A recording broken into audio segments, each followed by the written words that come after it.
Hello, everyone. My name is Joe Pucci, your host of the Joe Schmo Show. Hope you all had a great weekend. Hope you all had a good Monday. Today's episode is going to focus mainly on updates to Iran, but I'm going to get into more philosophical discussion about isolationism versus whether the United States should have a broader footprint in the world or things related to that.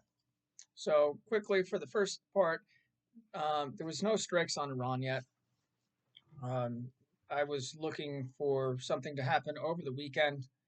Unfortunately, either the military assets aren't positioned yet, or there's not been enough movement to position those assets. I'm not sure really what is going on. Over the weekend, I followed a open source intelligence community Discord, and one of the things that was pointed out was there hasn't been much military movement in terms of transport aircraft, and fighter aircraft, anything that would be needed to strike Iran over the weekend. Um, and so my response to that was it's not necessarily going to be evident that these assets are moving. Back in the July war, you did see a bunch of movement with military assets. And the debate was basically, is this going to is a potential strike going to necessarily need all of the resources that we had in place to bomb the nuclear sites of Iran back in July? Two sides of the coin, yes and no. Yes, if you're looking at a wider scale conflict, and no, if it's simply some strikes on Iranian Revolutionary Guard positions, their bases, kind of thin them out a little bit so that the protesters can deal with less repression and deal with the elements of repression that are there. And obviously, you want to take out Khomeini as part of these strikes. Now, that I think does necessitate some degree of military buildup, and I have to balance hope with objective viewpoint, objective reality. The objective reality is you did not see much in the way of overt military movements into the region over the weekend. That does not mean that there couldn't have been covert movements. Basically, people will track aircraft through their transponders through open source flight tracking websites like Flight Radar 24 or whatever they call it, Flight Tracker 24. I forget which one. But in any case, you can't track it if the transponder is off, at least through these websites. So I'm not saying that there was any of that movement. I'm saying it was possible that there was movement. You also saw prior to the strikes in Iran in July of last year that Trump uh, enacted subterfuge. He said things that seemed like he wasn't going to attack, and then all of a sudden, oh, we find out that Iran's nuclear sites have been bombed, and it was quickly over after that. That notwithstanding, it is possible, and for those that do hope for strikes, don't get your hopes up too much. But there is a likelihood that there will be this sort of subterfuge, this sort of operational security where it's like he's saying one thing, but in the inner circle, he's planning something else out, right? Or he's having something planned out. So for me, I want us to at least take out Khomeini, maybe thin the IRGC out. I don't think that really means the United States having a larger presence in Iran. President Trump, J.D. Vance, others in the administration all have complained in the past about how the United States gets too heavily involved in things we shouldn't get involved in. Now, I'm going to talk about J.D. Vance and the position of isolationism a little bit later. But one of the more humanitarian reasons why we should act is that there have been thousands of people, thousands of protesters that have been killed in this uprising against the Iranian regime. Now, some have stopped calling them protesters, calling them revolutionaries, whatever you want to call them. Whatever they're doing right now against the Iranian regime is appropriate, it is respectable, and it is to be supported through whatever means we can. And when I say we, I mean the United States government. I mean those like myself just posting on social media, giving some psychological support, whatever the case might be, whatever our efforts can be, we should be taking them. Um, so yes, thousands have been killed during this unrest. Right, this is probably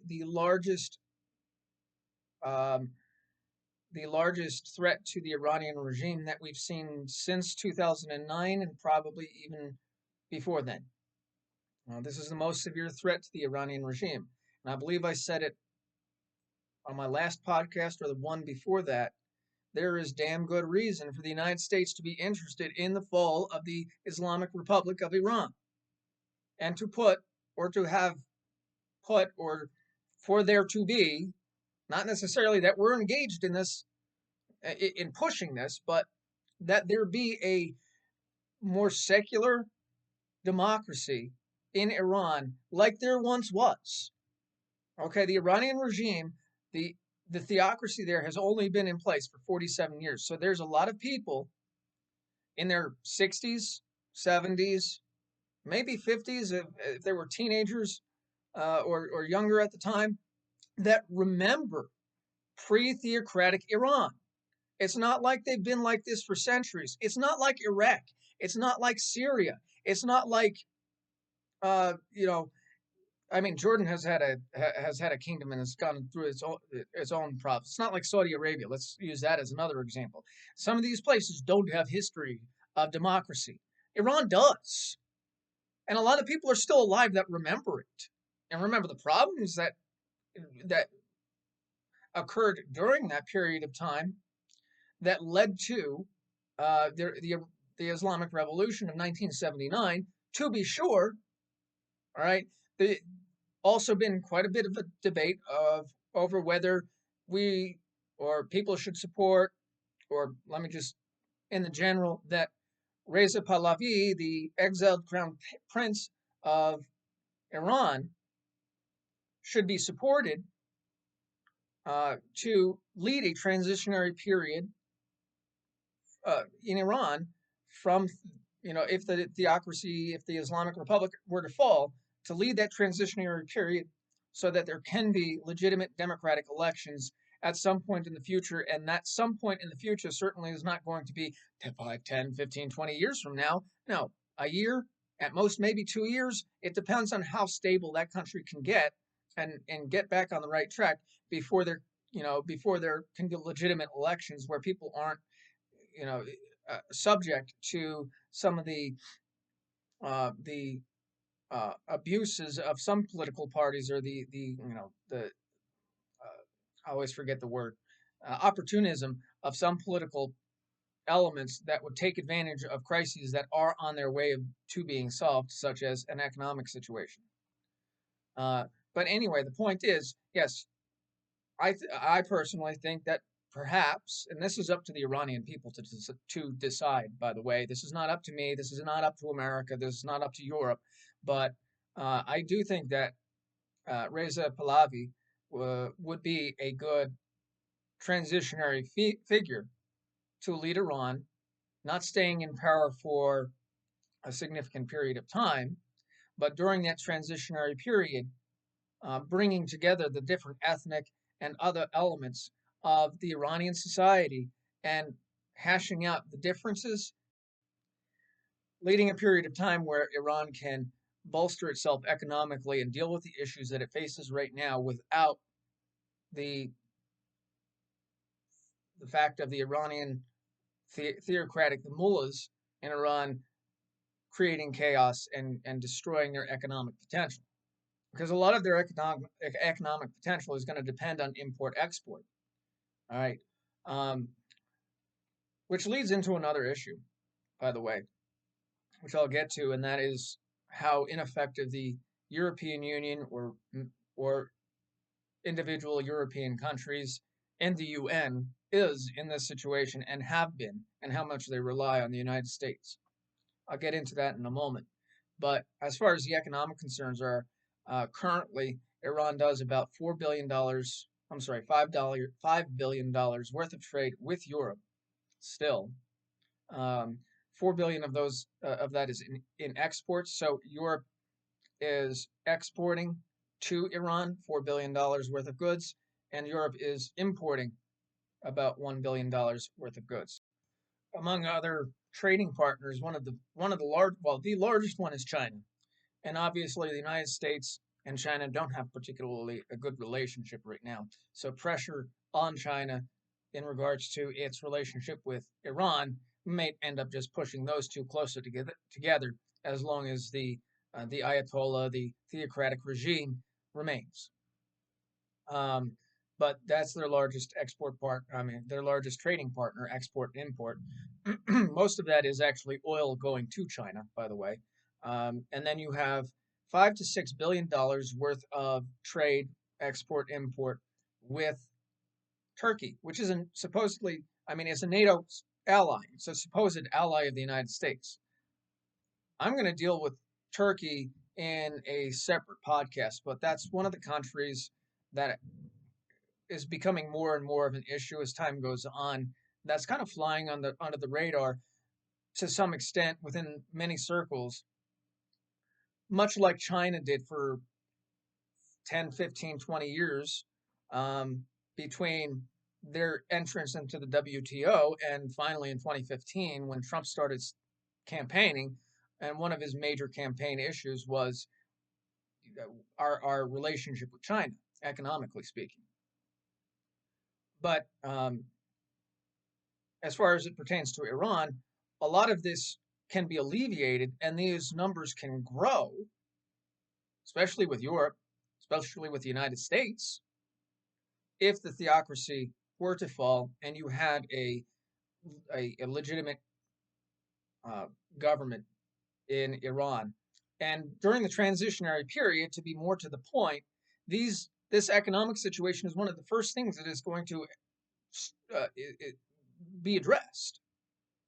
Because if the Iranian regime were to fall and you have a Western oriented or amenable to the West leader in Iran, then sanctions will be slowly lifted. I imagine slowly lifted. They're not going to come off all at once until such time as signs have been given that you know now is the time to remove those sanctions and so forth. But I mean, again, if Reza Pahlavi is the one to lead Iran through this transitionary period, a lot of those sanctions are going to come off real quick. And that'll help the Iranian people quite a bit, I imagine.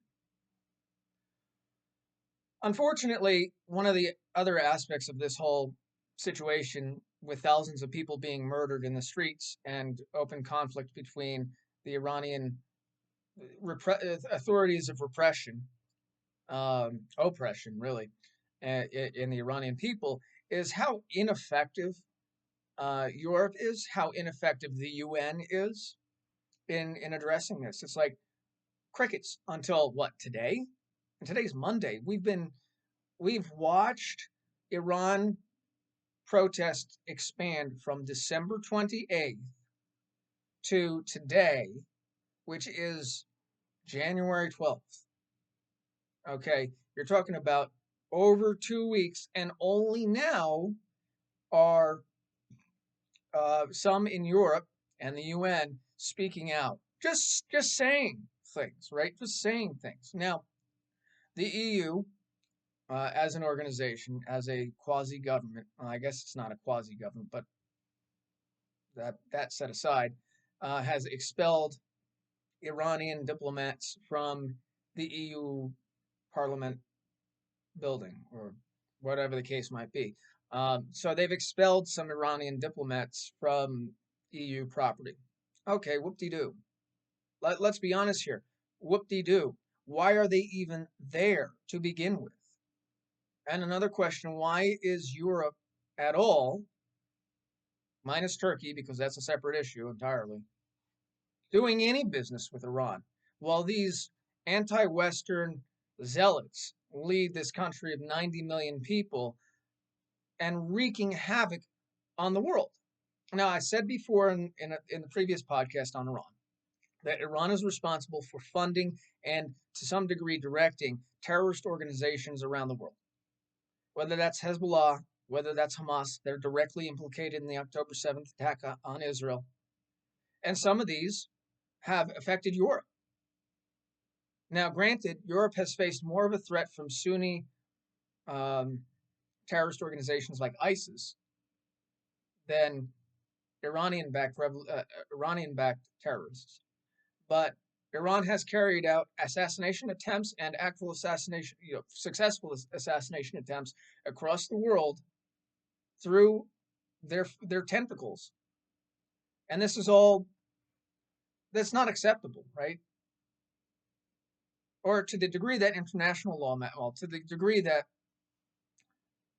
we can talk about international law or anything of that nature.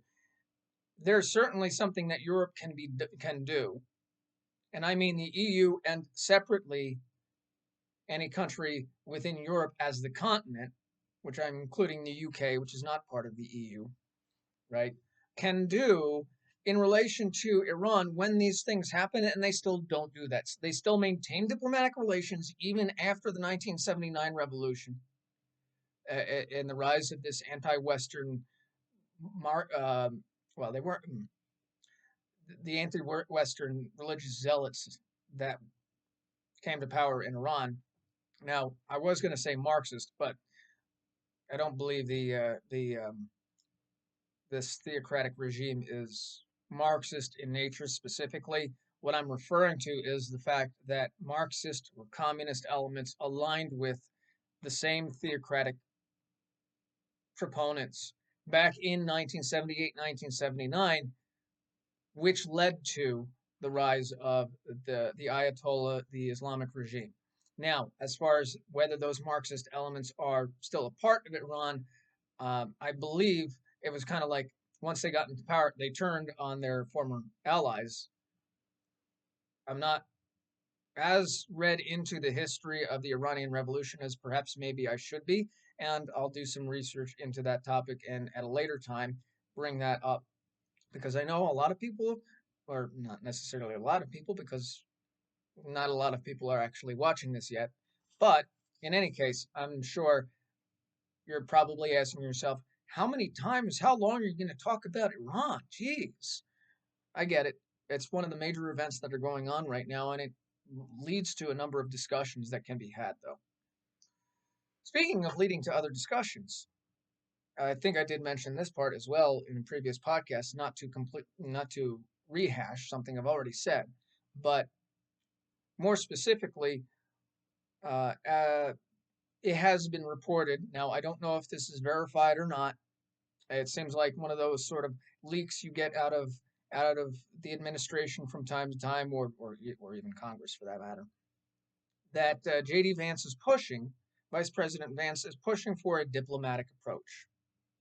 Okay, he's pushing for a diplomatic approach. I don't know if that's true. I don't know if J.D. Vance is actually one of those leading for a diplomatic approach and actually, believing that this overture for some sort of nuclear deal with the existing Iranian leadership. I don't know if that's accurate. I believe that was reported. Well, I'm not going to quote where I think that was reported because I don't want to get it wrong. But I believe the source that I saw that from is a source that I don't particularly trust. But then again, this is in line with J.D. Vance's prior comments, prior um, positions when it comes to foreign involvement. So that being said, again, isolationism is not a good approach. All right, using and this is somewhat related to isolationism. Um, we not should not be hesitant to use military force in a manner consistent with the threat when that threat presents itself or when the situation presents itself. As I have laid out, maybe not as clear and concise as I could be, Iran is one of the most pressing threats to United States interests in the region and here at home, okay, and is certainly a threat to global economic order, which the United States profits off of. Don't forget, we profit off of that. We have the life we do because of the global economy being integrated, all the countries being integrated the way they are. Now, there are some rusty gears out there and some gears that are trying to spin the other way, like Russia, like China, which is an interesting case because China is one of the reasons why we do enjoy cheap products. But it is also one of those rusty gears trying to throw things out of whack as well, especially in recent years. In any case, Iran is one of these threats to all of that, whether it's terrorism, whether it's economic issues, whether it's the oil markets, whatever the case might be, that they're a threat to that. Okay. And they could do certain things to throw a lot of that out of whack. Now, I will get sources for this, so I'm not just seeming to talk out my bleep, but there are Hezbollah cells, terrorist organization cells in the United States. Hezbollah is linked to Iran. It is funded by Iran. Okay, please tell me that it's not a security necessity to deal with that, right? And how do you deal with that? Well, if you make the Iranian regime collapse, that funding for terrorism dries up. Where do those cells go? Okay, right? Eventually, they're out of funding. They can't. The people that are in these cells, granted, they might do something, but they're easier to, that might be easier to round up at some point. Uh, but again, the whole point is that Iran is a global threat, and the fall of the regime is certainly one way to deal with that threat. So I don't see why we shouldn't be pushing for a military strike when that military strike seems like the best and quickest way to deal with the situation as it is right now. Um, I'm not going to get too much into the tactical or strategic aspects of any particular military strike. One of the suggestions has been to take out um, the infrastructure that is causing the internet to be jammed in Iran so that people can communicate amongst themselves and to the outside world. My concern with that particular issue is uh, are you able to take out the jamming devices without destroying the communications infrastructure itself? I'm not sure. I'm not an expert on communications. I'm not sure um, if by if there's a physical proximity between some jamming computer server, perhaps, to that communications infrastructure, the network. One of the things you probably could take out is the tools that Iran is using to jam Starlink signals. That's another thing. People have been saying, "Oh, get Starlink in there, get Starlink in there." Okay, well, I was saying that too earlier on, and then I found out that they're actually jamming signals. Now, until today, I believe there there was jamming of, I believe, 20% of the signal capacity of Starlink before today, and today they got uh, resources in there, they got tools in there that is now jamming it upwards of 80 to 90%. So there's really no communication going on with Iran, right, inside of Iran to the outside world, or even amongst themselves. This leads into another discussion: misinformation. Right? There's been a lot of misinformation out there, uh, and some of and it's changed the conversation to some extent for those outside of Iran. Are these protests growing, shrinking? Is the Iranian regime on a thread, or is it not? Or is this just another you know 2-year event where they have protests and then it goes away? Okay, we have very little information coming out of Iran, so don't believe anyone when they say the protests are fading. No one really knows. No one really knows, and the information that has gotten out doesn't appear to show that. It does not appear to show that. We have very little information about what's going on in Iran right now. Okay. Um, I follow one account on X that has posted some things which I'm not sure whether it was intentional or not, just flat out wrong, misinformation, miscommunication, and these things cause people to generate perceptions that are founded on falsehoods, on things that are not fact. One of the things I found within myself is like how certain information or certain some information that generates or confirms or gives evidence to certain beliefs, it's intoxicating. All right, it's like, oh, you get really revved up, you get really amped up when you hear things that confirm what you already believe. And it's hard to recognize sometimes that what you're listening to is not necessarily fact, right? So I warn against that. I'm sure I know a lot of other people have warned about that. I'm not the only one saying this, right?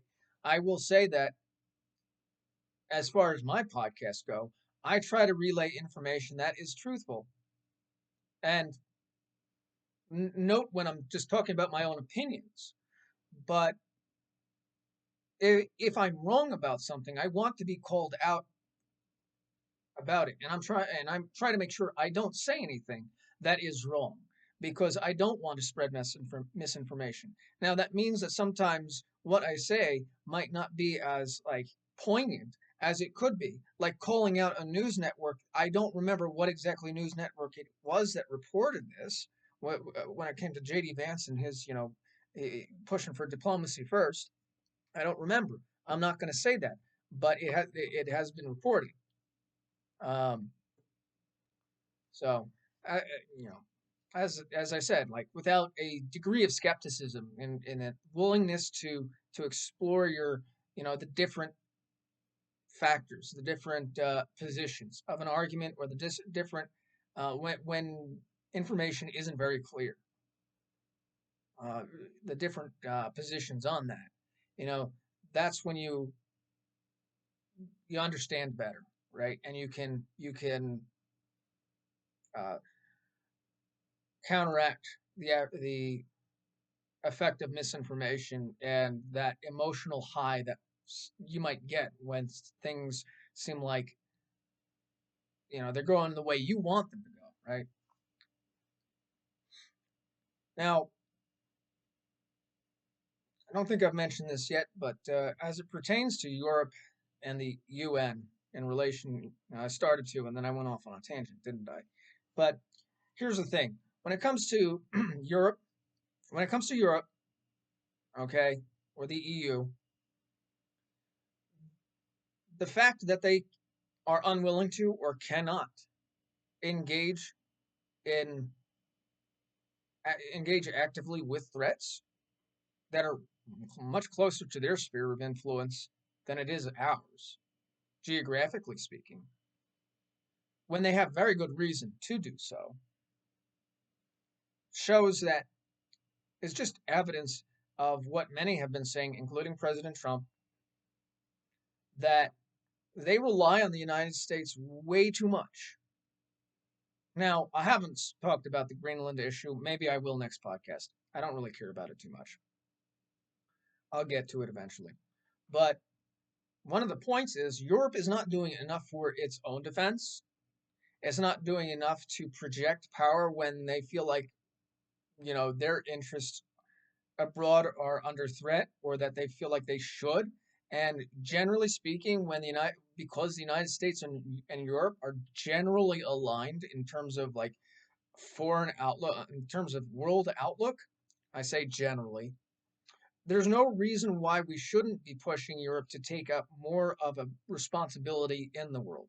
Now, maybe that's because of prior history with all the colonialism with the French and the British and the Dutch and all that. And maybe they just want to, take a step back and get away from that history. Well, suck it up. Suck it up. Okay? Because sometimes you need to act, plain and simple. And sometimes you need to take that risk. And damn the people that say, oh, that's just colonialism. Screw it. Prove that it isn't. Okay? No one's saying you need to be involved with, colonial empires in Iran. But a strike on Khomeini and get that shithead out? Why are we just relying on the United States? Freaking Europe could do it. The UK could do it. The French could do it. The British, the Germans could do it. But they don't. They don't want to. Why? Oh, we just want to focus on our social welfare states. Ugh.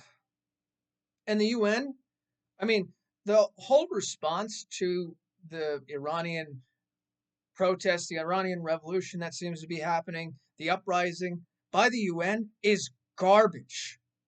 It's been over 2 weeks, and only one or two people in the UN have said anything, and it's a meaningless statement. Now, the UN's different. It requires the consent of those in the UN to do anything, and that means the Security Council, and with Russia and China as vetoing members of the UN Security Council, nothing will ever happen. Well, that just goes to prove my point. The UN is worthless. So anyone who actually thinks that the UN is worth anything or worth listening to at all on anything, you know what? Get your head out of the sand, wake up, and realize it is a pointless, worthless organization. It has no teeth, no teeth. And people only abide by UN resolutions, UN sanctions, UN climate regulations, or climate, well, not regulations, but climate crap, any of that, only when they want to. It is a toothless, worthless organization. And frankly, it should be toothless. I don't want some supranational organization dictating to sovereign states what they should be doing. It's one of my beefs with the EU.